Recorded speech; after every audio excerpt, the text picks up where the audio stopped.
હું ગરીબ સ્ત્રી હતી જે ટોપલીમાં વાસણો લઈને ગલી મહોલ્લામાં વેચવા જતી હતી, પરંતુ હવે હું મારી દીકરીના દહેજ માટે દર દરની ઠોકરો ખાઈ રહી હતી અને રસ્તાઓ પર ફરતા ફરતા મને ઘણી રાત થઈ ગઈ હતી.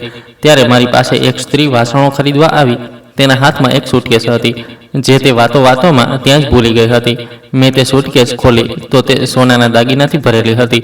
એક ક્ષણ માટે મારું દિલ ડગમગી ગયું હતું, પરંતુ પછી મેં ઈમાનદારીનો રસ્તો પસંદ કર્યો અને તે સૂટકેસ લઈને હું તે સ્ત્રીને પાછી આપવા માટે તેના બતાવેલા સરનામે પહોંચી ગઈ. મેં તેના ઘરનો દરવાજો ખખડાવ્યો. થોડીવાર પછી જેવો દરવાજો ખુલ્યો તો સામે ઊભેલા માણસને જોઈને મારા પગ નીચેથી જમીન સરકી ગઈ, કારણ કે ત્યાં તો હું શહેરની એક ઘણી જૂની કાચી અને ગરીબ વસાહતમાં રહેતી હતી. હું ઘણી વૃદ્ધ અને ગરીબ વાસણો વેચનારી સ્ત્રી હતી.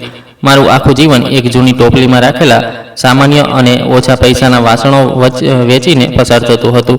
મારા કાચા ઘરની છત હંમેશા ટપકતી રહેતી હતી.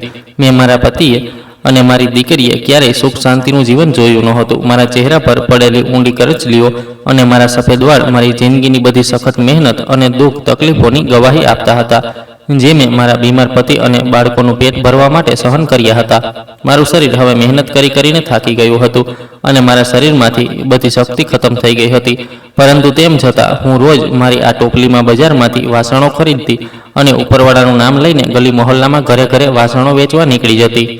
હું એક ઘણી જ ઈમાનદાર અને મહેનતુ માણસ હતી, જે રોજ સવારે સૂરજની પહેલી કિરણ સાથે જ જાગી જતી હતી અને સીધી નજીકના મંદિરે જઈને પહેલાં માથું ટેકવી આવતી હતી. પૂજાપાઠ કર્યા પછી હું ઇજ્જત અને મહેનતની કમાણી માટે ઉપરવાળા પાસે પ્રાર્થના કરતી, તો મારી વૃદ્ધ અને નબળી આંખોમાંથી આંસુ વહેવા લાગતા હતા અને મારો કરચલીઓથી ભરેલો ચહેરો ભીંજાઈ જતો હતો, કારણ કે મારી રોજની કમાણી ઘણી ઓછી હતી અને મારા ઘરના ખર્ચ ઘણા વધારે હતા. મારા સિવાય મારા પરિવારમાં બીજું કોઈ કમાનાર પણ નહોતું. મારી એક દીકરી હતી જેનું નામ મેહિકા હતું. તે બિલકુલ મારી પરછાઈ હતી. તેને જોઈને મને મારી યુવાની યાદ આવી જતી હતી. મારી દીકરી ઘણી સુંદર હતી. હું પણ ક્યારેક મારી યુવાનીમાં એટલી જ સુંદર હતી. મારી દીકરી ઘણી સીધી સાદી અને સંસ્કારી હતી. મેં તેને ઘણા સારા સંસ્કાર આપ્યા હતા. તે વડીલોની ઇજ્જત કરવાનું ખૂબ સારી રીતે જાણતી હતી અને ખૂબ જ સાધારણ વ્યવહારની હતી. મારી દીકરીએ તેના બાળપણથી લઈને અત્યાર સુધી ક્યારેય તેના માતા પિતા પાસે નવા કપડાં, નવા જૂતા કે કોઈ પણ મોંઘી વસ્તુની માંગણી કરી નહોતી. તે ખૂબ સારી રીતે જાણતી હતી કે તેના પિતા બીમાર રહે છે અને તેની માં આખો દિવસ સખત તડકા અને ધ્રુજાવતી ઠંડીમાં મહેનત કરીને જે કંઈ પૈસા કમાવી લાવે છે તે 2 સમયની સૂકી રોટલી પૂરી કરવાના કામમાં આવે છે. મારા પતિ પણ એક ખૂબ જ સાધારણ અને ઈમાનદાર માણસ હતા. મારા પતિ ઈંટોના ભઠ્ઠા પર ઈંટો ઉઠાવતા હતા, પરંતુ પછી એક દિવસ તેમની સાથે ત્યાં ખૂબ મોટો અકસ્માત થયો. ઘણી બધી ઈંટો તેમના શરીર પર પડી હતી, જેના કારણે તેમના શરીર પર ઘણી બધી ઈજાઓ આવી હતી. ત્યારથી જ હું અને મારી દીકરી ખૂબ ડરી ગયા હતા કે ક્યાંક મારા પતિને કંઈ ન થઈ જાય. ઘણા સમય સુધી તેમની ઈજાઓની સારવાર ચાલતી રહી અને મારા ઘરનો કમાનાર એકમાત્ર માણસ હવે અવારનવાર બીમાર રહેવા લાગ્યો હતો. મારા પતિ જેટલું પણ કમાવી લાવતા હતા તેનાથી અમારા ઘરનું ગુજરાન ચાલી જતું હતું, પરંતુ તેમના બીમાર પડવાથી અમારા જીવન પર ઘણો અસર પડ્યો હતો. સમયની સાથે સાથે તેમના શરીરની ઈજાઓ તો ઠીક થઈ ગઈ હતી, પરંતુ નવી બીમારીઓએ તેમના શરીરમાં જન્મ લઈ લીધો હતો. તેમણે હવે ક્યાંય પણ કામ કરવાનું છોડી દીધું હતું, કારણ કે હવે તેમનું શરીર આ કાબિલ જ નહોતું રહ્યું. મારા પતિના છાતીમાં અવારનવાર સખત દુખાવો રહેતો હતો અને તેમને ખાંસી પણ થવા લાગી હતી. તેમની સારવાર માટે પણ મારી પાસે ક્યારેય પૂરા પૈસા નહોતા. જ્યારે મારા પતિ સાથે આ અકસ્માત થયો હતો ત્યારે મારી દીકરી માત્ર 4 વર્ષની હતી અને ત્યારથી જ ઘરની બધી જવાબદારી મારા પર આવી ગઈ હતી. મેં થોડા દિવસ તો લોકોના ઘરોમાં કામ કર્યું, પરંતુ ઘણા ઘરોમાં લોકોનો વ્યવહાર મારી સાથે સારો નહોતો, જેના કારણે મેં ઘરોમાં નોકરાણીનું કામ કરવાનું છોડી દીધું હતું અને થોડા પૈસા ભેગા કરીને બજારમાંથી ઓછી કિંમતે કેટલાક વાસણો ખરીદી લીધા અને તેમને એક ટોપલીમાં રાખી લીધા. તે ટોપલીને માથા પર રાખીને હું ગરીબ મહોલ્લાની ગલીઓમાં દરેક ઘરે જતી હતી, જ્યાં અવારનવાર લોકોને વાસણોની જરૂર હોય છે. હું આખો દિવસ ઘરની બહાર વાસણો વેચવામાં લાગેલી રહેતી હતી અને મારી દીકરી તેના પિતાની સેવા કરતી રહેતી હતી. મેહિકા ઘરના કામકાજ પણ કરતી હતી. તે ઘરના કાચા આંગણામાં ઝાડુ લગાવતી હતી, માટીના ચૂલા પર સૂકા લાકડા સળગાવીને રસોઈ બનાવતી હતી, જેનો ધુમાડો તેની આંખોમાં ખૂંચતો હતો. તે ઘરમાં રહીને તેના બીમાર પિતાની સેવા કરતી અને જ્યારે રાત્રે તેની માં ખૂબ જ થાકી હારીને ઘરે પાછી ફરતી તો તે દોડીને મારા હાથ પગ દબાવતી હતી અને મને પણ તેના હાથે જમવાનું ખવડાવતી હતી. હું જ્યારે મારી આજ્ઞાકારી અને શરીફ દીકરીને જોતી તો મારું દિલ એક તરફ તો ખુશીથી ભરાઈ જતું હતું કે હે ઉપરવાળા, તે મને આટલી સારી અને આજ્ઞાકારી દીકરી આપી છે, જે આ ગરીબી અને ભૂખમાં પણ ક્યારેય કોઈ ફરિયાદ નથી કરતી અને હંમેશા ઉપરવાળા પાસે તેના માતા પિતાના સ્વાસ્થ્ય માટે પ્રાર્થના કરતી રહે છે. પરંતુ બીજી તરફ મારા દિલમાં એક ખૂબ મોટો અને ઊંડો દુઃખ હંમેશા એક તીક્ષ્ણ કાંટાની જેમ ખૂંચતો રહેતો હતો કે કદાચ દરેક માના દિલમાં ખૂંચે છે જ્યારે તેની દીકરી જવાન થઈ જાય છે. અને તે દુઃખ એ હતું કે મારી દીકરીના લગ્ન અને તેના દહેજની ચિંતા. અમારા સમાજનો એક ખૂબ જ મોટો અને ખરાબ રિવાજ છે કે જ્યારે ગરીબની દીકરી જવાન થાય છે તો ગરીબ માતા પિતાની રાતની ઊંઘ હંમેશા માટે ઉડી જાય છે, કારણ કે તેમને તેમની દીકરીને સાસરે મોકલવા માટે ઘણો બધો સામાન, મોંઘો કપડાં, ચમકતા વાસણો, લાકડાનું ફર્નિચર અને બીજો પણ મોંઘો સામાન આપવો પડે છે, જેને દહેજ કહેવાય છે. દહેજ પ્રથા અમારા સમાજમાં ખૂબ સામાન્ય છે, પરંતુ મારી પાસે તો મારી દીકરીને રોજ સારું ખાવાનું ખવડાવવા સુધીના પૈસા નહોતા. તો હું તેના માટે આટલો બધો અને મોંઘો દહેજ કેવી રીતે ભેગો કરી શકતી હતી? હું ખૂબ પરેશાન અને મજબૂર હતી. દરેક માની જેમ હું પણ ઈચ્છતી હતી કે મારી દીકરીનું ઘર વસે, ધૂમધામથી તેના લગ્ન થાય, મારી દીકરીની બધી ઈચ્છાઓ પૂરી થાય. પરંતુ હું ખાલી હાથ હતી. મારી પાસે મારી દીકરીની ઈચ્છાઓ પૂરી કરવા માટે પૈસાની વ્યવસ્થા નહોતી. દિવસો આ જ રીતે ઝડપથી પસાર થતા જઈ રહ્યા હતા અને મેહિકાની ઉંમર વધતી જઈ રહી હતી. મહોલ્લાના લોકો મારા બીમાર પતિ પાસે આવીને મેણા મારતા હતા કે તમે લોકોએ તમારી જવાન દીકરીને ઘરમાં બેસાડી રાખી છે, શું આખી જિંદગી તેની પાસે રસોઈ જ કરાવવી છે? તેના હાથ પીડા કેમ નથી કરી દેતા તમે લોકો? મારા પતિ બધાની વાતો ચૂપચાપ સાંભળતા રહેતા હતા, કારણ કે તેઓ પોતે જ પણ મજબૂર હતા. કોઈને પણ અમારી પરેશાની નજર આવતી નહોતી. હું પણ જ્યારે મારા મહોલ્લાની કોઈ સ્ત્રીને મળતી હતી તો તે સ્ત્રીઓ મને પણ વાતો સંભળાવતી હતી, કહેતી હતી કે આખરે ક્યાં સુધી તારી દીકરીને ઘરમાં બેસાડી રાખીશ? તેને તેના ઘરની કેમ નથી કરી દેતી? તું શું તેને તારા ગળાનો ફાંદો બનાવીને રાખવા માંગે છે? અરે માતા પિતા તો તેમની દીકરીઓના લગ્ન જલ્દીથી જલ્દી કરી દેવા માંગે છે, પરંતુ તમે લોકો તો દીકરીને ઘરના કામોમાં જ લગાડી રાખો છો. લોકોની આ કડવી વાતો મારા નબળા દિલ પર તીરની જેમ વાગતી હતી. હું કોઈને શું બતાવતી કે હું આખી જિંદગી પણ વાસણો વેચીને પસાર કરી દઉં તો પણ હું એટલા પૈસા ભેગા નહીં કરી શકું જેનાથી મારી દીકરીના લગ્ન થઈ જાય. અને આજના સમયમાં અમારા સમાજમાં માતા પિતાને આ કહેવાવાળા તો ઘણા લોકો આવે છે કે હજી સુધી દીકરીના લગ્ન નથી કર્યા, પરંતુ કોઈ એ નથી જોઈ શકતું કે માતા પિતાની આગળ તેમની દીકરીના લગ્ન ન કરવા પાછળનું કેટલું મોટું કારણ રાખેલું છે. હું આખો દિવસ મારી જૂની વાસણોથી ભરેલી ટોપલીને માથા પર રાખીને ફરતી રહેતી હતી, પરંતુ આખો દિવસ મારું એક કે બે જ વાસણ વેચાતું હતું અને તેને વેચીને મારી પાસે જે પૈસા આવતા હું તેનાથી રોજિંદુ ઘરનું ખાવાનું બનાવવા માટે થોડુંક રાશન લઈ જતી હતી અને મારે બાકીના વાસણો ખરીદવા માટે પણ પૈસા પોતાની પાસે રાખવા પડતા હતા. આખો દિવસ મહેનત કરવા છતાં પણ બચત ન બરાબર થતી હતી અને જે થોડા ઘણા 150 રૂપિયા મારી પાસે હોય હું તેમને મારા ઘરમાં હાજર માટીના વાસણમાં છુપાવીને રાખી દેતી હતી, જેથી હું મારી દીકરીના લગ્ન માટે કંઈક સામાન ભેગો કરી શકું. પરંતુ આજકાલની મોંઘવારીના યુગમાં મારી આ નાની બચત લોટમાં મીઠા બરાબર પણ નહોતી. એક દિવસ મારા ઘરે એક ખૂબ જ સારા અને માલદાર સુખી પરિવાર તરફથી મારી દીકરી માટે સંબંધ આવ્યો હતો. હું તો આશ્ચર્યચકિત રહી ગઈ હતી કે આટલા અમીર લોકો મારા ઘરે સંબંધ લઈને કેવી રીતે આવી શકે છે.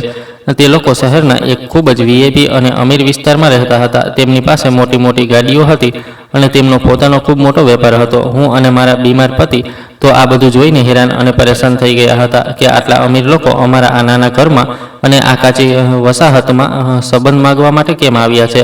છોકરાના પિતા અમારા અહીંયા મારી દીકરીનો સંબંધ લઈને આવ્યા હતા. તેમણે મને અને મારા પતિને જણાવ્યું હતું કે અમે તમારી દીકરીને કોઈ કાર્યક્રમમાં ખૂબ જ સાદગીથી બેઠેલી જોઈ હતી અને અમને તેની શરીફાઈ અને તેના સંસ્કાર ખૂબ ગમ્યા હતા. તેથી અમે ઈચ્છીએ છીએ કે અમારી મેહિકા તેમના ઘરની વહુ બને. આ સાંભળીને તો જાણે મારા દિલમાં ખુશીનું વાવાઝોડું ઉમટી આવ્યું હતું. મારા પતિના ચહેરા પર પણ સ્મિત છવાઈ ગયું હતું કે મારા જેવી ગરીબ સ્ત્રીની દીકરીનું ભાગ્ય એટલું સારું છે કે તે આટલા મોટા અને શાનદાર ઘરની માલકીન બનશે. હું તો આ વિચારી પણ નહોતી શકતી કે ઉપરવાળો આ સંબંધને અમારા ઘરે મોકલીને અમારી સાથે આટલો મોટો ચમત્કાર કરવાનો છે. હવે મારી દીકરીને ક્યારેય ભૂખી નહીં સૂવું પડે અને તે હંમેશા ખુશ રહેશે. પરંતુ આજ ક્ષણે મારા દિમાગમાં દહેજનો તે ભયાનક અને ડરામણો વિચાર આવી ગયો હતો, જેણે મારી બધી ખુશીઓને એક જ પળમાં ખતમ કરી દીધી હતી. મેં છોકરાવાળાઓને ખૂબ જ નમ્રતા અને શરમ સાથે હાથ જોડીને કહ્યું કે જુઓ સાહેબજી, હું તો એક ખૂબ જ ગરીબ સ્ત્રી છું. મારા પતિ બીમાર રહે છે અને હું પોતે માથા પર ટોપલીમાં વાસણો રાખીને ગલી વાસણો વેચીને મારું ગુજરાન ચલાવું છું. અમે ખૂબ જ સામાન્ય લોકો છીએ. અમે તમારી બરાબરી ક્યાં કરી શકીએ? મારી પાસે મારી દીકરીને આપવા માટે કંઈ પણ નથી. મારી બધી જમા પૂંજી તો મારી દીકરી જ છે, તેના સિવાય કંઈ જ નથી. તમારા ઘરના નોકર પણ અમારાથી વધારે અમીર હશે, અમારી તો કોઈ હેસિયત જ નથી. તમે ક્યાં અને અમે ક્યાં?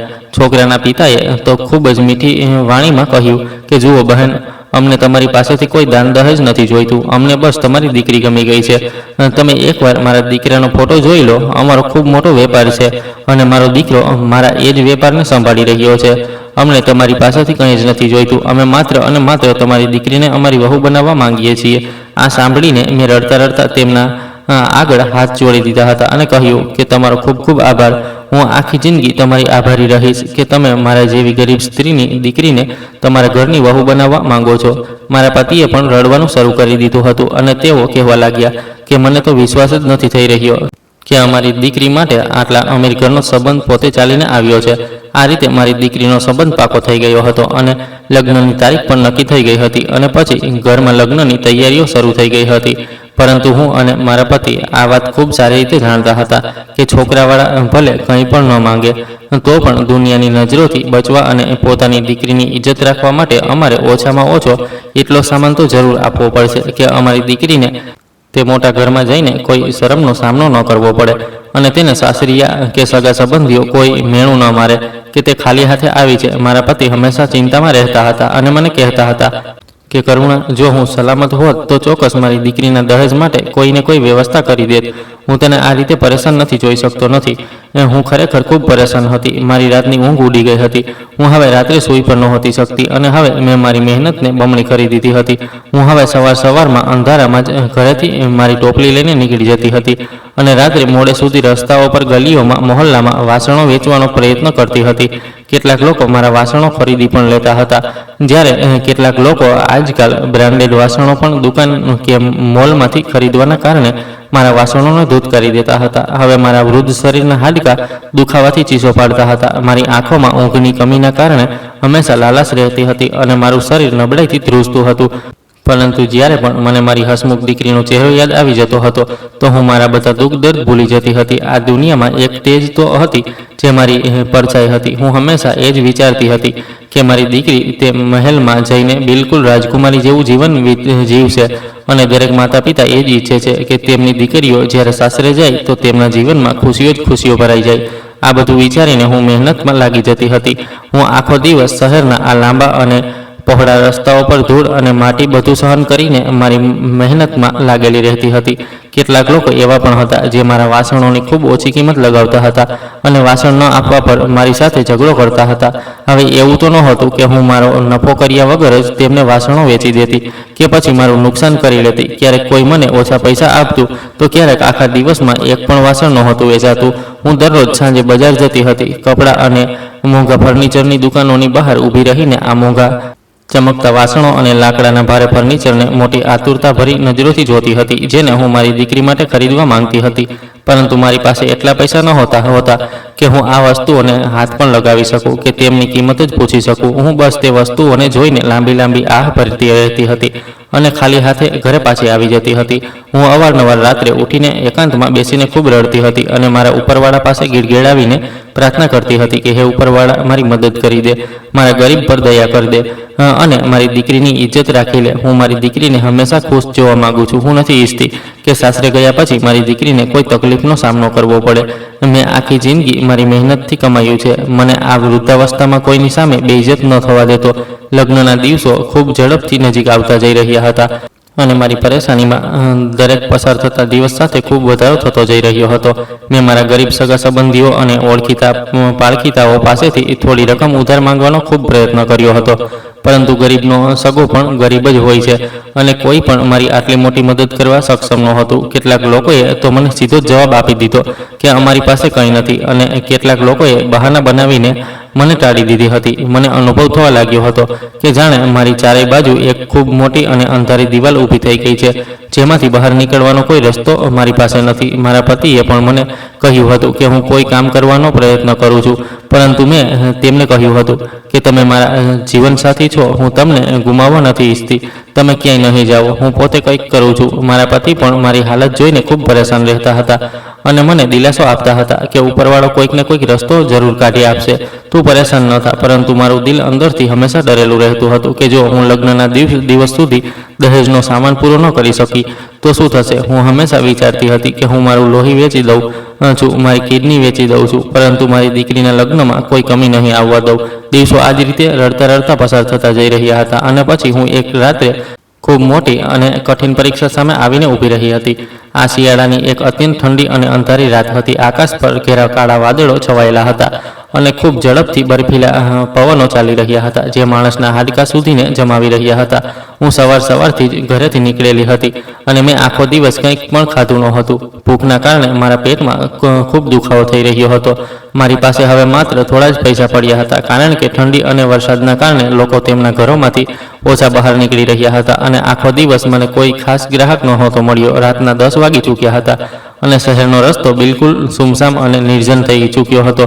મારી જૂની ટોપલી અને તેમાં હાજર વાસણો જેના પર સુતરાઉ કાપડ પડેલું હતું તેમાંથી પાણી ગળાઈને મારા વાસણોને ભીંજવી રહ્યું હતું. મારે બસ મારા ઘરે જવું હતું જ્યાં મારા બીમાર પતિ અને મારી દીકરી મારી રાહ જોઈ રહ્યા હતા, પરંતુ હું ખાલી હાથે ઘરે જવા નહોતી માંગતી. મેં વિચાર્યું કે હું શહેરના સૌથી મોટા અને જૂના રોડવેઝ તરફ ચાલી જાઉં છું જ્યાં ઘણા બધા ઢાબા બનેલા છે. ઢાબા સંચાલકો અવારનવાર તેમના ઢાબામાં ઓછી કિંમતના વાસણો રાખે છે. મેં વિચાર્યું ત્યાં મારા વાસણો વેચાઈ શકે છે, પરંતુ તે લોકોએ પણ મારી પાસેથી વાસણો નહોતા ખરીદ્યા અને 1-2 લોકોએ વાસણો ખરીદી પણ લીધા હતા, તો મને વધારે કંઈ ફાયદો નહોતો થયો. હું ઈચ્છતી હતી કે મને કોઈ એવો ગ્રાહક મળી જાય જે મારા વાસણો ખરીદી લે અને જેનાથી હું આજની રોટલી અને આવતીકાલ માટે કંઈક પૈસા ભેગા કરી શકું. હું મારી ટોપલી માથા પર રાખીને ધીમે ધીમે ચાલતી જઈ રહી હતી.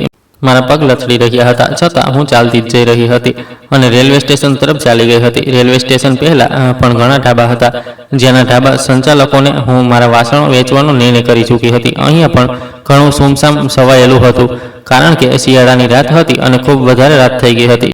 ઢાબા પર કેટલાક લોકો જ મને નજર આવી રહ્યા હતા. હું મારી ટોપલી લઈને આગળ તરફ ચાલી ગઈ અને 1-2 લોકો સાથે વાતચીત કરી. તેમણે વાસણો વિશે કહ્યું પરંતુ બધાએ ના પાડી દીધી. પછી હું ત્યાં જ એક અંધારા ખૂણામાં જઈને ઊભી રહી ગઈ અને ઠંડીથી બચવા માટે મારી જૂની અને ફાટેલી શાલને મેં મારી કાન અને માથા પર લપેટી લીધી હતી. હું સતત ઉપરવાળાને યાદ કરી રહી હતી અને મારા દિલમાં પ્રાર્થના કરી રહી હતી કે કાશ કોઈ એવો માણસ મને મળી જાય જે મારા થોડા પણ વાસણો ખરીદી લે પરંતુ મને તેની સારી કિંમત આપી શકે જેથી મારા આજના દિવસની મહેનત બરબાદ ન થઈ શકે.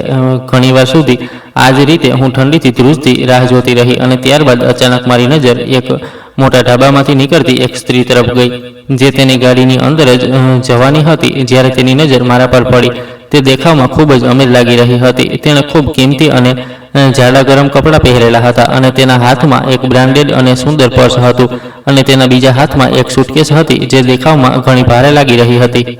તેની ઉંમર લગભગ 45 વર્ષની આસપાસ લાગી રહી હતી અને તેના ચહેરા પર એક વિચિત્ર પરેશાની હતી. તે સ્ત્રી તેની ગાડીમાં બેસવા જઈ રહી હતી જ્યારે તેની નજર મારા પર પડી અને તે ઝડપથી મારી તરફ આવી અને મારી પાસે જૂના રોડવેઝવાળા વિસ્તારનું સરનામું પૂછવા લાગી.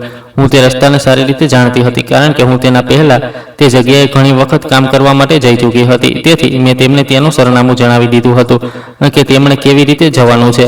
બતાવેલું સરનામું તેમણે સારી રીતે સમજી લીધું હતું કારણ કે તે શહેરનો સૌથી વીઆઈપી વિસ્તાર હતો જે અહીંથી ઘણો દૂર હતો. મને શાંતિ મળી હતી કે મેં કોઈની મદદ કરી છે. તે સ્ત્રીએ મને કહ્યું, તમારો ખૂબ ખૂબ આભાર બહેન. તેણે ઉપરથી લઈને મને નીચે સુધી જોઈ. તે કદાચ મારા ખરાબ દેખાવ પર ધ્યાન આપી રહી હતી. પછી તેણે તેના પર્સમાંથી પૈસા કાઢીને મારી તરફ વધાર્યા અને કહેવા લાગી, આ લો, આ પૈસા તમારા માટે, આને તમે રાખી લો. મેં કહ્યું, નહીં બહેનજી, મને આ પૈસા નથી જોઈતા. તમે મને આ પૈસા કેમ આપી રહ્યા છો? તેણે કહ્યું, તમે મારી મદદ કરી છે, મને સરનામું જણાવ્યું છે. રાતના આ સમયે મને તો દૂર દૂર સુધી આ સરનામું બતાવનાર કોઈ દેખાતું નહોતું. મેં આ ઢાબા પર પણ આ સરનામા વિશે પૂછ્યું તો કોઈ પણ મને બરાબર જણાવી નહોતું રહ્યું, પરંતુ તમે મને ખૂબ સારી રીતે સમજાવી દીધું. હવે હું મારી મંજિલ સુધી પહોંચી જઈશ. મેં કહ્યું, કોઈ વાંધો નહીં, પરંતુ હું તમારા આ પૈસા એમ જ નથી રાખી શકતી. તે અમીર સ્ત્રીએ કહ્યું, તમે મને સ્વાભિમાની વ્યવહારની સ્ત્રી લાગો છો. સારું, ઠીક છે, હું તમારું કોઈ વાસણ લઈ લઉં છું અને પછી તેના બદલે તમે મારા આ પૈસા રાખી લેજો. એમ સમજી લેજો કે મેં તમારું વાસણ ખરીદી લીધું. આ રીતે તમારા આત્મવિશ્વાસને પણ ઠેસ નહીં પહોંચે. તેમની વાત સાંભળીને હું ખુશ થઈ ગઈ હતી. મેં તેમને મારી ટોપલીમાં હાજર વાસણો બતાવ્યા તો તેમણે એક તપેલું લીધું અને પછી પૈસા આપીને તે ત્યાંથી ચાલી ગઈ હતી. મેં પૈસા ગણ્યા તો આ પૈસા મારી આશા કરતાં વધારે હતા. આ એટલા પૈસા હતા જેટલા હું આખા મહિનામાં કમાવી શકતી હતી. હું ખુશ થઈ ગઈ હતી અને મારી દીકરીના લગ્ન અને તેના દહેજ વિશે વિચારતી રહી. હું વિચારી જ રહી હતી કે કાલે આ પૈસાથી મેહિકાને બજાર લઈ જઈશ. તે પોતાના માટે કંઈક સામાન અને કપડાં ખરીદી લેશે. હવે મેં વિચાર્યું કે મારે ઘરે જવું જોઈએ. ઘરે જઈને હું આરામ કરીશ અને પછી જેવું જ મેં જમીન પર ઝૂકીને મારી ટોપલી ઉઠાવી તો જમીન પર હાજર તે સૂટકેસને જોઈને મારું દિલ એક ક્ષણ માટે ધબકવાનું જ ભૂલી ગયું હતું. મારો શ્વાસ મારા ગળામાં અટકી ગયો. જ્યાં તે સ્ત્રી ઊભી રહીને મારી સાથે વાત કરી રહી હતી ત્યાં એક નાની દિવાલ હતી. ત્યાં તે સ્ત્રીએ વાતોમાં પોતાની સૂટકેસ મૂકી દીધી હતી જેને તે સ્ત્રી પોતાની સાથે લઈને આવી હતી. તે તો અહીંથી ચાલી ગઈ હતી પરંતુ પોતાની સૂટકેસ પોતાની સાથે લઈ જવાનું ભૂલી ગઈ હતી. મારા કપાળ પર તો ઠંડીમાં પણ પરસેવો આવી ગયો. મારું મગજ કામ કરવાનું બંધ કરી ચૂક્યું હતું. હું સમજી નહોતી શકતી કે હું શું કરું. હું આ સૂટકેસને પાછી આ સ્ત્રી સુધી કેવી રીતે પહોંચાડું. મને તો એ પણ ખબર નહોતી કે તે સ્ત્રી કોણ હતી અને ક્યાંથી આવી હતી કે પછી હું તેને મારી પાસે રાખી લઉં. મારી અંદર એક વિચિત્ર યુદ્ધ શરૂ થઈ ગયું હતું. એક ગરીબ માં જેના માથે દીકરીના લગ્ન હતા, જેની પાસે તેની દીકરીને આપવા માટે કંઈ પણ નહોતું અને જેને રોજ પૈસા માટે દરની ઠોકરો ખાવી પડતી હતી, તેની સામે એક અમીર સ્ત્રીની સૂટકેસ પડી હતી. મેં મારા ધ્રુજતા હાથે આ ભારે સૂટકેસને ઉઠાવી અને તેને મારી સામે જમીન પર રાખી દીધી. તે ખૂબ જ ભારે હતી. મારા દિલમાંથી એક અવાજ આવ્યો, કરુણા, આ તારી દીકરીના ભાગ્યનો સામાન છે. ઉપરવાળાએ તારી પ્રાર્થનાઓ સાંભળી લીધી છે અને તારી મદદ કરી દીધી છે. આ સૂટકેસ તારી પાસે રાખી લે અને તારી દીકરીના લગ્ન ધૂમધામથી કર. તે અમીર સ્ત્રી તો ખૂબ માલદાર છે. તેને તો આ સૂટકેસ ખોવાઈ જવાથી પણ કોઈ ફરક નહીં પડે, પરંતુ તારું તો આખું જીવન સુધરી જશે અને તારે કોઈની સામે હાથ પણ નહીં ફેલાવવા પડે. આ લાલચ અને મજબૂરીનો અવાજ હતો જે મારા દિમાગ પર હાવી થઈ રહ્યો હતો. મેં આ સૂટકેસને ધ્યાનથી જોઈ. તેમાં લોક નહોતું જેને હું સરળતાથી ખોલી શકતી હતી. મારી ઉત્સુકતા અને મારી મજબૂરી મને આ વાત પર મજબૂર કરી રહી હતી કે હું એકવાર આ સૂટકેસને ખોલીને જરૂર જોઉં કે આખરે આમાં એવું શું છે જે આટલી ભારે થઈ રહી છે. મારા હાથ ખરાબ રીતે ધ્રુજી રહ્યા હતા અને મારું દિલ એટલી જોરથી ધબકી રહ્યું હતું કે મને લાગી રહ્યું હતું કે મારા દિલનો અવાજ બહાર રસ્તા પર પણ સાંભળી શકાય છે. મેં હિંમત કરીને ઉપરવાળાનું નામ લીધું અને મારા ધ્રુજતા હાથે સૂટકેસને થોડી ખોલી અને પછી ધીમે ધીમે તેનું ઢાંકણું ઉપર ઉઠાવ્યું. હળવા પ્રકાશમાં સૂટકેસની અંદર મારી નજર પડી તો અંદરનો તે ભયાનક અને હેરાન કરી દેનારો નજારો જોઈને મારા પગ નીચેથી જમીન સરકી ગઈ હતી. મારી વૃદ્ધ આંખો આશ્ચર્યથી પૂરી ફાટી રહી ગઈ હતી કારણ કે સૂટકેસની અંદર ઘણા બધા સોનાના સેટ ભરેલા હતા. મારું નબળું શરીર ડર અને આશ્ચર્યના કારણે ધ્રુજવા લાગ્યું. મને એવું લાગ્યું કે જાણે આ બધું કોઈ ખૂબ મોટું સપનું છે. મેં તેમાં હાજર સોનાનો એક કિંમતી હાર ઉઠાવીને મારા હાથમાં લીધો તો મારું દિલ જોરથી ધબકી ઉઠ્યું હતું. એક ક્ષણ માટે આ ગરીબ અને મજબૂર માનું જૂનું અને સાચું જમીર ખરાબ રીતે ડગમગી ગયું હતું અને મારા દિમાગ પર લાલચ સવાર થઈ ગયો હતો. મને અચાનક મારી દીકરીનો ઉદાસ ચહેરો યાદ આવવા લાગ્યો. તેના લગ્ન નજીક આવી રહ્યા હતા જેના દહેજ માટે મારી પાસે કંઈ પણ નહોતું. જો મેં આ સોનાના ઘરેણાં મારી પાસે રાખી લીધા તો મારી દીકરીના લગ્ન ખૂબ ધામધૂમથી થશે અને મારા પતિની સારવાર પણ થઈ જશે. મેં મારા હાથોને આગળ વધાર્યા અને આ બધું સ્પર્શ કરવા લાગી. મારા દિલના એક ઊંડા ખૂણામાંથી મારા જાગતા મનનો એક ખૂબ જોરદાર અને ગર્જના કરતો અવાજ આવ્યો જેણે મારા આખા શરીરને હલાવી દીધું. મારા મને સખ્તાઈથી કહ્યું કે આજે ક્યાં મોઢે કોઈ બીજાનો કિંમતી સામાન મારા ઘરે લઈ જાઉં. હું આવું ન કરી શકું. આ જેનું છે મારે તેને પાછું આપવું જોઈએ. આ વિચારીને મેં તરત મારા હાથ પાછા ખેંચી લીધા હતા. મારી આંખોમાંથી આંસુ વહેવા લાગ્યા હતા. હું ત્યાં જ ખૂબ રડવા લાગી અને ઉપરવાળાને હાથ જોડીને કહેવા લાગી કે મને માફ કરી દો, મને આ ભયાનક પાપથી બચાવી લો. હું આખી જિંદગી ભૂખી મરી જઈશ પરંતુ ક્યારેય કોઈના માલ પર ખોટી નજર નહીં રાખું અને ન તો આ બધું મારી દીકરીને આપીશ. મેં મારા આંસુ લૂછ્યા. હવે મારું દિલ લાલચથી બિલકુલ સાફ થઈ ગયું હતું. મેં ખૂબ પાકા ઈરાદા સાથે આ સૂટકેસનું ઢાંકણું બંધ કર્યું અને ઝડપથી મારી ટોપલી માથા પર રાખી અને એક હાથે આ સૂટકેસને પકડી લીધી. હવે વરસાદ શરૂ થઈ ચૂક્યો હતો પરંતુ મેં નક્કી કરી લીધું હતું કે આ અમાનત જેની છે હું તેને આપીને જ રહીશ. મને યાદ આવ્યું કે તે સ્ત્રીએ મને જે જગ્યાનું સરનામું આપ્યું હતું તે જરૂર ત્યાં હજી પણ હશે, તેથી મારે ત્યાં જવું જોઈએ.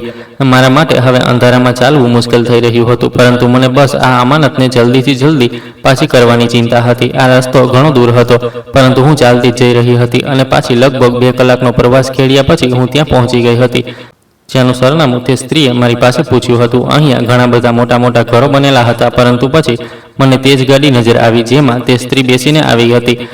તે ગાડી એક મોટા બંગલાની બહાર ઊભી હતી. મેં દરવાજા તરફ જઈને ગાર્ડને કહ્યું, મારે મેડમજીને મળવું છે. ગાર્ડે કહ્યું, ઠીક છે. તે અંદર ગયો, પરંતુ ઘણીવાર સુધી તે પાછો ન આવ્યો હતો. મેં વિચાર્યું કે કદાચ આટલી રાત્રે બધા સૂઈ ગયા હશે, પરંતુ હું ત્યાં ઘણીવાર સુધી ઊભી રહી. પછી થોડી વાર પછી ગાર્ડ બહાર આવ્યો અને મને અંદર જવા માટે કહેવા લાગ્યો. વરસાદના કારણે મારા બધા કપડાં ભીંજાઈ ચૂક્યા હતા, પરંતુ હું ત્યાંથી જવાની નહોતી.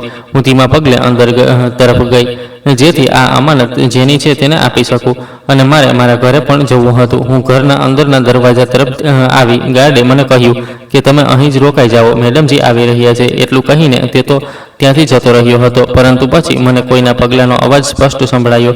તે અવાજ ધીમે ધીમે મારી નજીક આવી રહ્યો હતો. હું દરવાજાથી થોડી પાછળ હટીને ઊભી રહી ગઈ. આ સૂટકેસ હજી પણ મારા હાથમાં હતી, પરંતુ મારી ટોપલી મેં જમીન પર રાખી દીધી હતી. મારું દિલ જોર જોરથી ધબકી રહ્યું હતું કે ખબર નહીં અંદરથી કોણ આવી રહ્યું છે અને તે મારી સાથે શું વ્યવહાર કરશે. પછી બે લોકો બહાર આવ્યા. જેવી જ મારી નજર દરવાજાની બરાબર વચ્ચે ઊભેલા માણસ તરફ પડી તો મારી આંખો ફાટી રહી ગઈ. મારો અવાજ ગળામાં જ દબાઈને રહી ગયો હતો, કારણ કે આ મોટા અને શાનદાર બંગલાના આ નાના દરવાજાની આગળ કોઈ એવો માણસ ન હતો જેને હું નહોતી જાણતી, પરંતુ દરવાજાના બિલકુલ વચ્ચે તેજ રોશની નીચે તેજ અમીર માણસ ઊભો હતો, જે થોડા દિવસ પહેલા મારા જેવી ગરીબ સ્ત્રીના ઘરે મારી એકમાત્ર દીકરીનો સંબંધ તેના દીકરા માટે માંગવા આવ્યો હતો. આ એ જ માણસ હતો જેના ઘરે મારી દીકરીના લગ્ન થવાના હતા અને જેના દહેજ માટે હું રાત દિવસ એક કરીને દરની ઠોકરો ખાઈ રહી હતી. મને કંઈ સમજાતું નહોતું કે આ બધું શું થઈ રહ્યું છે. હું કોઈ સપનું જોઈ રહી છું કે મારી આંખોનો કોઈ ભ્રમ છે. તે સ્ત્રી જેણે થોડી વાર પહેલા મારી પાસે સરનામું પૂછ્યું હતું, તે પણ તેના બાજુમાં જ ઊભી હતી અને પોતાનો ઘરેણાથી ભરેલો સૂટકેસ ત્યાં જ રસ્તા પર ભૂલી ગઈ હતી. તે ખરેખર મારી દીકરીની થનારી સાસુ હતી, જેનાથી મારી હજી સુધી મુલાકાત નહોતી થઈ, કારણ કે અમારા અહીંયા મારી દીકરીનો સંબંધ માગવા માટે માત્ર છોકરાના પિતા જ આવ્યા હતા, તેની માં નહીં. મને લાગ્યું કે કદાચ છોકરાની માં નહીં હોય, પરંતુ અચાનક મળેલા આઘાતે મને હેરાન કરી દીધી હતી. જે બેગ મેં પકડી હતી તે મને વધુ ભારે લાગવા લાગી હતી. મને એવો અનુભવ થઈ રહ્યો હતો કે જાણે હું કોઈ ખૂબ મોટા પાપ કે ચોરીમાં પકડાઈ ગઈ છું, જ્યારે મેં કોઈ ચોરી નહોતી કરી. હું તો માત્ર ઈમાનદારી સાથે આ માણસની અમાનત પાછી આપવા માટે આવી હતી, પરંતુ મારી દીકરીના થનારા સાસુ સસરાને અચાનક મારી સામે જોઈને મારા દિલમાં હજારો ડરામણા અને પરેશાન કરનારા વિચારો દોડવા લાગ્યા હતા. મેં વિચાર્યું કે ક્યાંક આ લોકો એવું ન સમજે કે હું આ સ્ત્રીનો પીછો કરતાં કરતાં અહીંયા સુધી આવી છું. ક્યાંક તેઓ એવું ન વિચારે કે હું કોઈ લાલચમાં આવીને તેમના ઘરની બહાર ઊભી છું અને તેમની પાસે પૈસા માગવા માંગુ છું. મારી જીભ તો બિલકુલ મૂંગી થઈ ગઈ હતી અને મારા મોઢામાંથી એક પણ શબ્દ નહોતો નીકળી શકતો. હું બસ આશ્ચર્ય અને પરેશાનીના મિશ્રણવાળા તે બંનેના ચહેરાને જોઈ રહી હતી. આ બંનેના ચહેરા પર કોઈ પરેશાની કે ઉદાસી નહોતી, પરંતુ આ લોકોનો ચહેરો તો ખૂબ બેફિકર અને શાંતિથી ભરેલો હતો. ધીમે ધીમે તે બંને આગળ વધવા લાગ્યા. તે સ્ત્રીએ મારા હાથ પોતાના ગરમ હાથોથી ખૂબ જ મજબૂતીથી અને પ્રેમથી પકડી લીધા અને મારી દીકરીના થનારા સસરાએ ઇજ્જત ભરેલા શબ્દોમાં મારી તરફ જોતા કહ્યું, બહેન, તમે આ રીતે આ વરસાદમાં અહીંયા કેમ ઊભા છો? અરે તમે અંદર આવો, તમારા તો કપડાં પણ ભીના થઈ ચૂક્યા છે. આ રીતે તો તમે બીમાર પડી જશો. તે સ્ત્રી જે મારો હાથ પકડેલી હતી તે હજી પણ ચૂપ હતી. મેં ગભરાતા અને ખૂબ જ શરમ સાથે આ સ્ત્રીની આંખો તરફ જોતા કહ્યું, બહેન, હું અહીંયા તમારો પીછો કરતા નથી આવી, પરંતુ તમે ત્યાં રસ્તાની નજીકની દિવાલ પર તમારી એક અમાનત છોડી આવ્યા હતા. હું તમને તમારી તે જ અમાનત પાછી આપવા માંગતી હતી. મેં વિચાર્યું કે તમે મને અહીંયા જ મળશો, તેથી હું અહીંયા આવી ગઈ. મને બિલકુલ પણ ખબર નહોતી કે તમે અહીંયા રહો છો. હું તો બસ મારો ફરજ પૂરો કરવા માટે આવી હતી. આ લો તમારી સૂટકેસ. મેં તે સૂટકેસ તેમની તરફ વધારી દીધી હતી અને કહ્યું કે સંભાળીને રાખજો. મેં મારી દીકરીના થનારા સસરા તરફ હાથ જોડતા કહ્યું કે હવે મને જવાની ઇજાજત આપો, હું ચાલું છું. હું ગરીબ અને ઇજ્જતદાર સ્ત્રી છું. આટલી રાત્રે મને આ રીતે અહીંયા આવવું સારું નથી લાગી રહ્યું. મારા પતિ અને મારી દીકરી ઘરે મારી રાહ જોઈ રહ્યા હશે. આ સાંભળીને મારી દીકરીના થનારા સસરા તો હસવા લાગ્યા, પરંતુ તેની સાસુએ સૂટકેસ મારા હાથમાંથી ન લીધી, પરંતુ તેમણે મને ગળે લગાવી અને ઇજ્જત સાથે મારા ખભા પર હાથ મૂક્યો અને જબરજસ્તી મને પોતાની સાથે ઘરની અંદર લઈ ગઈ. બંગલાની અંદરનો નજારો ખૂબ જ શાનદાર અને ગરમ હતો. ચારે બાજુ ખૂબ જ સુંદર રોશનીઓ લાગેલી હતી. મારા ભીના કપડાં અને કાદવથી ભરેલા ચંપલ આ મોટા ઘરના ફર્શને ખરાબ કરી દેશે, પરંતુ તેમણે આ વાતની કોઈ પરવાહ ન કરી અને તે મને ખૂબ જ મોટા અને સુંદર રૂમમાં લઈ ગઈ, જ્યાં એક નરમ અને આરામદાયક પલંગ લાગેલું હતું. તેમણે મને ત્યાં બેસાડી દીધી અને પોતાના નોકરોને અવાજ દીધો કે તેઓ ઝડપથી મારા માટે કપડાં અને ગરમ ચા લઈને આવે. હું જે હજી પણ પલંગ પર બેઠેલી ધ્રુજી રહી હતી. મારી આંખો વારંવાર આ સુટકેસ તરફ જઈ રહી હતી જે મેં મારા પગ પાસે જમીન પર રાખેલી હતી. મને કંઈ પણ સમજાતું નહોતું કે આ બધું શું મામલો છે અને આ સ્ત્રી મારી સાથે આટલો સારો અને વિચિત્ર વ્યવહાર કેમ કરી રહી છે. થોડી વાર પછી એક નોકર એક મોટો ટુવાલ અને ગરમ ચાનો કપ લઈને આવ્યો. મેં મારા ધ્રુજતા હાથે તે ટુવાલને પકડ્યો અને મારો ચહેરો અને મારા ભીના વાળ સાફ કર્યા. પછી મેં ચાનો કપ મારા બંને હાથોમાં પકડ્યો અને ચા પીધી. તે અમીર સ્ત્રી પણ બિલકુલ મારી બાજુમાં જ બેસી ગઈ અને પછી તેણે મારી તરફ જોતા ખૂબ જ પ્રેમ અને મોહબ્બતથી હસીને કહ્યું કે કરુણાબહેન, તમારે હેરાન અને પરેશાન થવાની બિલકુલ પણ જરૂર નથી. આજે રાત્રે જે કંઈ પણ થયું તે કોઈ સંયોગ નહોતો અને ન તો હું મારી સુટકેસ તમારી સામે ભૂલીને આવી હતી. આ બધું તો એક વિચારી સમજીને કરેલી વાત હતી અને આ મારા અને તમારા માટે એક ખૂબ જ મોટી પરીક્ષા હતી. હું તમારા ઘરે મારા પતિ સાથે એટલા માટે નહોતી આવી કારણ કે હું તમારી સામે આવવા નહોતી માંગતી. મારા પતિ જ અમારા દીકરાનો સંબંધ તમારી દીકરી માટે લેવા ગયા હતા, પરંતુ આજે મેં જાણી જોઈને તમારી સાથે મુલાકાત કરી. એક અજાણી સ્ત્રી બનીને મેં ડરતા પૂછ્યું, બહેનજી, તમે કઈ પરીક્ષાની વાત કરી રહ્યા છો? હું તો એક સીધી સાદી વૃદ્ધ ગરીબ સ્ત્રી છું. મને તમારી મોટી મોટી વાતો સમજાતી નથી. મેં તો તમારું કોઈ નુકસાન નથી કર્યું અને ન તો મેં તે સુટકેસમાંથી કોઈ વસ્તુ કાઢી છે. તમે ચાહો તો સંતોષ કરી શકો છો. તે સ્ત્રીએ ફરીથી મારો હાથ પોતાના હાથમાં લઈ લીધો અને મને સમજાવતા કહેવા લાગી, હું તમારી દીકરીની થનારી સાસુ છું. આ વાત તો હું આ ઘરમાં દાખલ થતાં જ સમજી ગઈ હતી કારણ કે તે પોતાના પતિના કદમથી કદમ મિલાવતા મારી સામે આવી હતી. તેમણે મને જણાવ્યું કે અમે શહેરના સૌથી અમીર લોકો છીએ. ઉપરવાળાએ અમને દુનિયાની દરેક વસ્તુ, દરેક દોલત આપી છે. અમારી પાસે એટલી દોલત છે કે અમારી કેટલીય પેઢીઓ બેસીને ખાઈ શકે છે. અમને કોઈ વસ્તુની કોઈ કમી નથી, પરંતુ અમારા જીવનનો સૌથી મોટો સહારો અને અમારી સૌથી મોટી ખુશી અમારો એકમાત્ર દીકરો છે, જેના લગ્ન અમે તમારી દીકરી સાથે નક્કી કર્યા છે. મેં મારા દીકરા માટે ક્યારેય કોઈ અમીર કે કોઈ ખૂબ મોટા પરિવારની દીકરીની શોધ નથી કરી કારણ કે હું જાણું છું કે વધારે દોલત અવારનવાર માણસને ઘમંડી બનાવી દે છે અને ઘણી બધી ફેમિલીઝમાં અવારનવાર શરીફાઈ અને સાદગી નથી હોતી.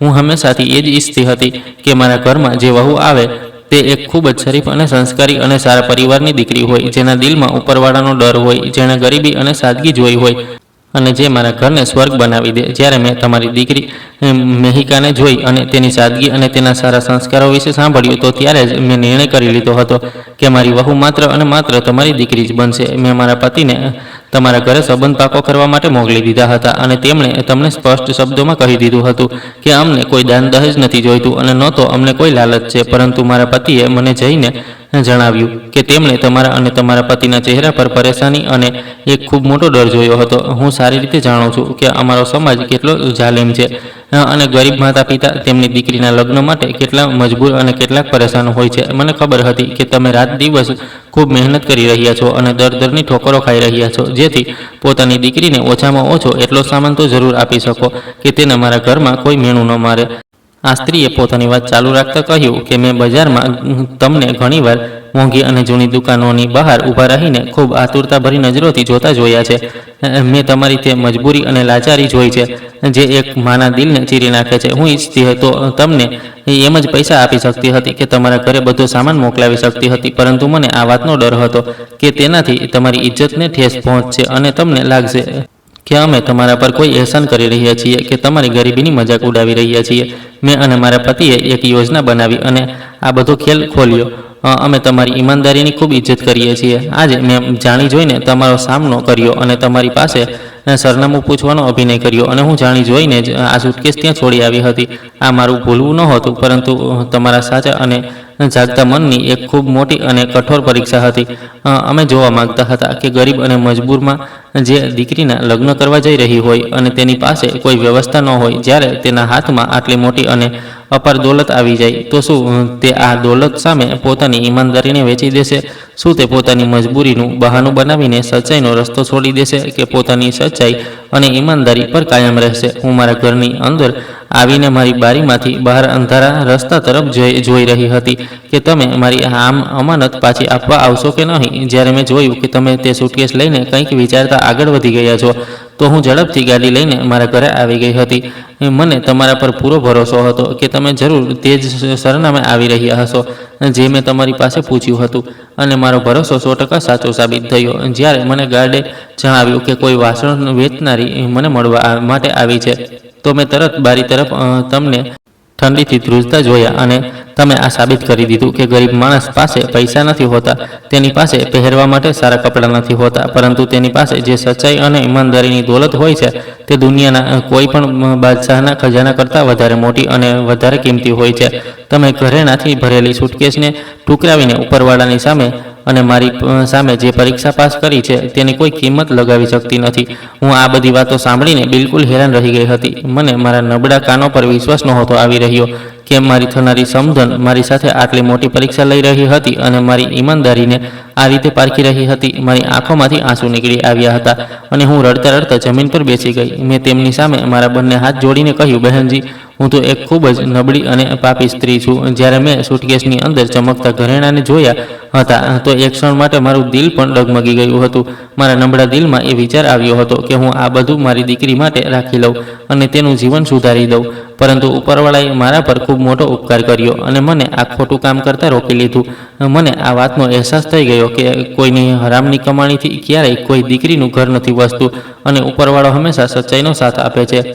મેં કોઈ ખૂબ મોટું કામ નથી કર્યું. મેં તો બસ મારો તે ફરજ પૂરો કર્યો જે દરેક સાચા અને ઈમાનદાર માણસે કરવો જોઈએ. મારી સાચી વાતો સાંભળીને તે સ્ત્રીની આંખોમાં પણ આંસુ આવી ગયા હતા. તેણે આગળ વધીને મને ગળે લગાવી અને મને ફરીથી પલંગ પર બેસાડી દીધી. તેણે જમીન પર પડેલી આ સુટકેસને ઉઠાવી અને તેને બિલકુલ મારી સામે રાખી દીધી.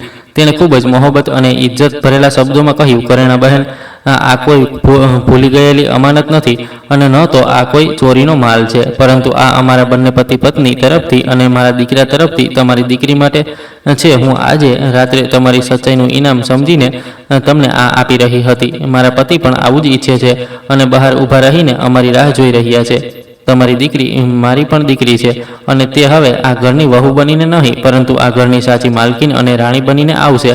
મને તમારી પાસેથી અને તમારી દીકરી પાસેથી દહેજના નામ પર કોઈ પણ વસ્તુ નથી જોઈતી. મેં તે બધો સામાન અને તે બધા કપડાં જે એક નવી દુલ્હનને જોઈએ તે મેં પહેલેથી જ આ બંગલાના સૌથી સુંદર રૂમમાં સજાવી દીધા છે. તમે બસ જલ્દીથી અમારી વહુને સાદગી અને જૂના કપડામાં વિદાય કરીને અમારા ઘરે મોકલી દો. આ કપડામાં તે હજી પણ મોજૂદ છે. મને અને મારા પરિવારને મોહિકા સિવાય દુનિયાની કોઈ બીજી વસ્તુની કોઈ લાલચ અને કોઈ જરૂર નથી. મેં જ્યારે મારી દીકરીની થનારી સાસુની આ વાતો સાંભળી અને તેના આટલા મોટા અને ખુલ્લા દિલને જોયું તો મારું આખું શરીર એક વિચિત્ર શાંતિ અને ખુશીથી ભરાઈ ગયું. મારા દિલ પર છેલ્લા કેટલાક મહિનાઓથી જે દહેજનો અને પૈસાનો આટલો મોટો અને ભારે પહાડ રાખેલો હતો તે એક જ ક્ષણમાં રૂએ થઈને હવામાં ઉડી ગયો. મને એવું લાગ્યું કે જાણે ઉપરવાળાએ મારી બધી પ્રાર્થનાઓ અને મારી બધી મહેનત એકસાથે સ્વીકાર કરી લીધી હોય. મેં આંખો બંધ કરીને શાંતિનો શ્વાસ લીધો હતો અને ખૂબ રડવા લાગી હતી. ઉપરવાળા પાસે પ્રાર્થના કરવા લાગી કે તમારો ખૂબ ખૂબ આભાર. તમે મારા ગરીબ સ્ત્રીની લાજ રાખી લીધી અને મને આ દહેજની ચિંતાથી બચાવી લીધી. મને મારી ઈમાનદારીનું સાચું ફળ મળી ગયું હતું. પછી આ સ્ત્રીએ મને પોતાના હાથે સહારો આપીને ઊભી કરી અને કહ્યું, હવે તમારે રડવાની અને પરેશાન થવાની જરૂર નથી. તમે ખુશી ખુશી તમારા ઘરે જાઓ. તમારી દીકરી અને તમારા બીમાર પતિને આ ખુશખબરી સંભળાવો અને તેમને જણાવો કે તેમના દુઃખો અને તેમની ગરીબીના દિવસો હવે હંમેશા માટે ખતમ થઈ ચૂક્યા છે અને તેમની દીકરીના પણ ભાગ્ય જાગી ચૂક્યા છે. આ સ્ત્રીએ પોતાના નોકરોને હુકમ આપ્યો કે તે બંગલાની સૌથી મોટી અને સૌથી શાનદાર ગાડી કાઢે અને મને આ કિંમતી સુટકેસ સાથે ખૂબ ઇજ્જત અને સુરક્ષા સાથે મારા ઘરે મૂકીને આવે. મેં તેમને ઇનકાર પણ કર્યો હતો, પરંતુ તેમણે કહ્યું કે નહીં, આ તો અમારો ફરજ છે. જ્યારે હું બહાર આવી તો મારી દીકરીના થનારા સસરા કહેવા લાગ્યા, હવે તમે લગ્નની તૈયારી કરો અને કોઈ પણ પ્રકારની કોઈ ચિંતા ન કરો. હું તેમના આગળ હાથ જોડીને અને ખુશ થતાં ત્યાંથી બહાર આવી ગઈ હતી.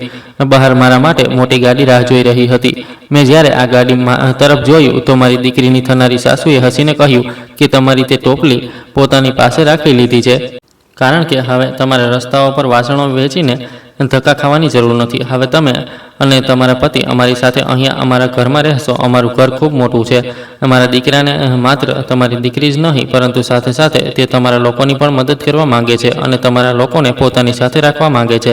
તમે બંને પતિ પત્ની તમારી દીકરી સાથે આખી જિંદગી અહીંયા આરામથી રહેશો. મને આ બધું સાંભળીને ખૂબ શરમ પણ આવી હતી અને મેં તેમને ના પાડી હતી. તો તેમણે કહ્યું કે નહીં, હું આવું નથી કરી શકતી. હું મારી દીકરીના સાસરે નથી રહી શકતી. તેમણે કહ્યું, આ તમારી દીકરીનું સાસરું નથી, પરંતુ તમારી દીકરીનું ઘર છે. હા, આની સાથે સાથે આ તમારું પણ ઘર છે. તેમણે મને ઇજ્જત સાથે આ ગાડીમાં રવાના કરી દીધી. હું આ મોટી ગાડીમાં બેસીને મારા ઘર તરફ જઈ રહી હતી તો વરસાદ બિલકુલ રોકાઈ ચૂક્યો હતો અને આકાશ પણ હળવી હળવી સફેદી અને રોશની ફેલાવાનું શરૂ થઈ ગયું હતું. આ રોશની માત્ર આકાશ પર નહોતી, પરંતુ આ રોશની મારા અંદરના અંધારા અને દુઃખ ભરેલી જીવનમાં ફેલાઈ રહી હતી, જેણે મને એક નવી આશા અને એક નવો જુસ્સો આપ્યો હતો. જ્યારે હું મારા કાચા અને જૂના ઘરના દરવાજા પર પહોંચી તો મારા પતિ અને મારી દીકરી જાગીને મારી રાહ જોઈ રહ્યા હતા અને પરેશાનીની હાલતમાં ઉપરવાળા પાસે પ્રાર્થના કરી રહ્યા હતા. જ્યારે મેં ઘરની અંદર પગ મૂક્યો અને તે બંને મારા ચહેરા પર વિચિત્ર ચમક અને શાંતિ ભરેલી ખુશી જોઈ તો તે બંને હેરાન રહી ગયા હતા. મેં ઘરેણાથી ભરેલી સૂટકેસ મારા પતિની સામે રાખી દીધી અને રાતનો તે આખો અકસ્માત, પરીક્ષા અને મારી દીકરીના થનારા સાસુ સસરાની બધી વાતો એક એક કરીને સંભળાવી. મારી વાતો સાંભળીને મારા પતિ અને મારી દીકરી બંનેની આંખોમાં પણ આંસુ વહેવા લાગ્યા હતા અને તે બંને પણ ત્યાં જ કાચા ફર્શ પર હાથ જોડીને ઉપરવાળાનો આભાર માનવા લાગ્યા હતા. ઉપરવાળાએ અમારી ગરીબીની લાજ રાખી લીધી હતી અને અમને આટલા મોટી ઇજ્જત ભરેલા ખુશીનો દિવસ બતાવ્યો હતો. મારી દીકરીના લગ્નનો દિવસ જ્યારે આવ્યો તો આખા મહોલ્લામાં લોકો હેરાન અને પરેશાન હતા કે મારા જેવી ગરીબ સ્ત્રીની દીકરીની આટલી શાનદાર જાન કેવી રીતે આવી ગઈ. તે લોકો મારી દીકરીને ખૂબ જ સાદગી અને ઇજ્જત સાથે વિદાય કરીને લઈ ગયા હતા. તેમણે આખા મહોલ્લાના લોકોને સારું અને સ્વાદિષ્ટ ખાવાનું ખવડાવ્યું અને કોઈ પણ પ્રકારનો કોઈ ઘમંડ કે દેખાડો નહોતો કર્યો. મારી દીકરી ખૂબ જ ખુશ હતી.